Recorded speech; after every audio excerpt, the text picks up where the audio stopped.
كمرأة عربية في المجتمع أحكي عن نفسي وعن جميع النساء بالمنطقة.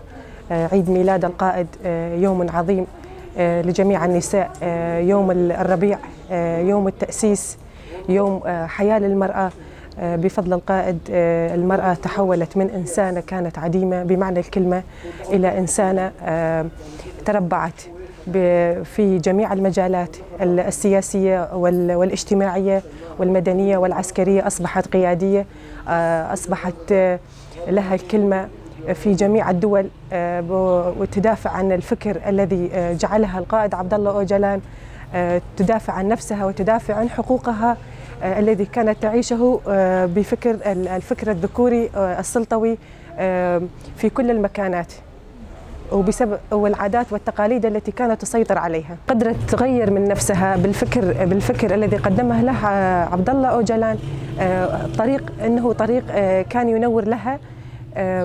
يعني تقريبا نحن نقول 80% انه تخلصت انه من العادات التي كانت تسيطر عليها.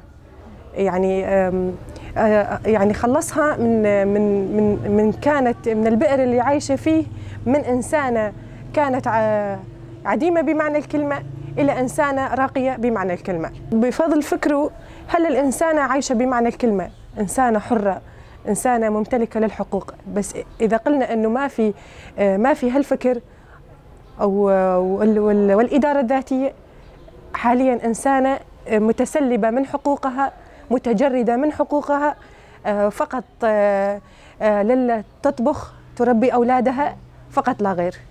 يعني ما تشارك بكل شيء. الفكر القائد عبد الله أوجلان منظم ومقسم، وكل شيء له دور. للمرأة النازحة في بعض المناطق المرأة النازحة منتهية، متجردة بمعنى الكلمة، ما لها قيمة، حتى ما يعطون حقوقهم. قد تجي المساعدات ما عم تصل للنازحين، أو المرأة تنهان ويعني وتتعرض لمشاكل كثير. بس بالنسبة للمرأة النازحة حاليا وبفضل الفكر عبد الله أوجلان لها حقوقها ولها احترامها، وحتى المساعدات اللي تجي للنازحين منظمة بشكل رسمي. لو مو الفكر كان المرأة صار بها أضرب لسه، أضرب من فلسطين ومن أفغانستان ومن غير دول، أفريقيا والصومال، يعني كذا دول نذكرها. بس الحمد لله بفضل الفكر القائد عبد الله أوجلان إنه المرأة حاليا بأعلى درجاتها، حاليا إن كانت نازحة أو كانت غير نازحة. نهنئ جميع النساء في جميع دول العالم بنساء المكون العربي أو المكون الكردي أو الآشوري، ونطالب بحرية القائد عبد الله أوجلان. كمرأة عربية طبعا ما أنا كردية، مشان ما يقولون كردية قاعد تحكي عنه. يعني شخص قدم حاله، ضحى بحاله مشان شعب. من اليوم الإنسان اللي يضحي بحاله مشان شعب، فشخص ضحى بحاله ما قال أنا بضحي بحالي مشان كردي أو مسيحي، ضحى بحاله مشان شعب كامل، شو ما كان، كردي، مسيحي، عربي، ضحى بحاله على السجن. والعالم كلها تعرف شو السجن. يعني شخص نادر من وجوده. كان السلطة التركية ولا أي سلطة كانت، أي دولة بالعالم، يعني أي مسؤول بالعالم معرض للتعرض له طبعا القائد. اليوم إنسان يعني معلش احتجزتوه، بس ما تمنعون عنه يعني الزيارة أو يحكي مع أهله، أو يعني له حقوق. الشخص هذا له حقوق، أنتم متهمينه بتهمة بس له حقوق بنفس الوقت. يعني كل واحد يحكي اللي يريده، معطيه الحرية. يعني الحرية، احكي ايش بدك احكي، ما تخاف من حدا، طالب بحقوقك، قدم رأيك. يعني كل أفكاره قاعد يحكيها كلها يعني كلها اللي بدنا إياها إحنا، ما احنا كنا مفتقدينها. يعني القائد عبد الله أوجلان شنو مطالبي؟